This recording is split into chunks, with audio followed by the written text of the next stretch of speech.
So one thing I have to ask you about is the boot because that's the one thing that if somebody knows nothing else about you, they know you as the guy with the boot on his head.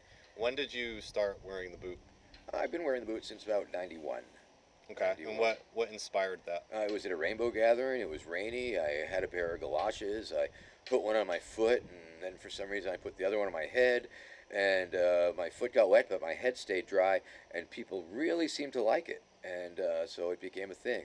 And I wore it on my Mayor of the Eastern Seaboard tour, which was 10 cities hitchhiking through with the boot on my head. And that was very interesting. I was talking to a lot of cops on my own with the boot on my head. I mean, at rainbow gatherings and the protests, I know people are watching my back. Mm. But Well, it definitely makes you stand out more than anybody else. yeah, I mean, the boot, I mean, it's a signifier. It signifies if I start walking towards a crowd or a person, they will know immediately that what is going to be presented to them may not be linear. Okay. It sets that off. I have the canned response. What people on the street or a reporter, what does the boot stand? It stands for all that is good in America. The ability to wear a boot on your head if you damn want to. Sometimes I'll tell the media, the boot is a pile of shit and you are the flies that are buzzing around it. But the thing that I like the best about it is you take a picture of me in any crowd, any situation, anytime, show that picture to kids, and say, hey kids, what's wrong with this picture? Boom. It's the guy with the boot on his head. Right. So it's a simple, elegant, and effective device which has allowed me to amplify my First Amendment free speech voice millions of times. I mean, obviously, I would not be nearly as an interesting character if I did not have a boot on my head. If I was just a regular guy wearing a regular suit, ranting and raving on the street about ponies and zombies, it would be easy to dismiss me. But this boot, and of course, when I was a young hippie, it was very easy to dismiss me too. Fucking hippie kid. But now I'm a grizzled old dude. I have gravitas. It's really hard to deny the power of this ugly mug here. How many boots have you had over the years? Probably a dozen. Probably a dozen. I'm about due for another one. Um, Has it ever caused you any trouble? Like, have you ever, I don't know. well, conceptually, it's a magic boot, and it's weird like that because just by wearing the boot, people, authority figures, think that they're being confronted.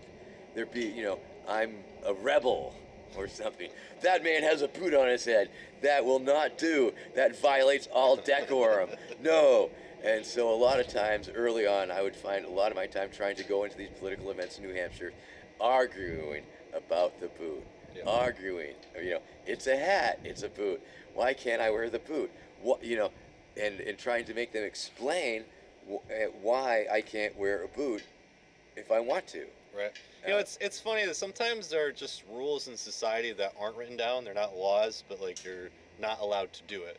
Like I had a friend who he didn't mow his lawn, Yeah. and there's no law against that. But the town ended up like going after him because they said that he was breeding vermin or something Oh like yeah, that. Along those they'll lines. make a law. They'll make a law. Right, For exactly. it if they And have to. end up suing him for like over $100,000. Wow. Yeah, so it's funny, and I imagine you must run into that a lot with the boot, like when you're trying to participate in debates and stuff. Where Yeah, in fact, South Carolina, their Libertarian State Party is holding a debate, and they seem to have specifically crafted one of their rules against prop hats or clothing. that's very libertarian. Yes, and so yeah, there is that. It's challenging. It's confusing.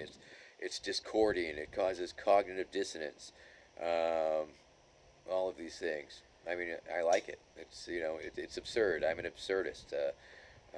Whatever we can do to cause confusion and sow mental chaos to make people question why not? Why not ponies? We can afford these wars. We can afford this, that, the other thing. Why can't every American have a pony? And you break it down, you do the math. Yeah. Oh yeah. The government could afford to give you a pony. Don't let them tell you they couldn't because they could.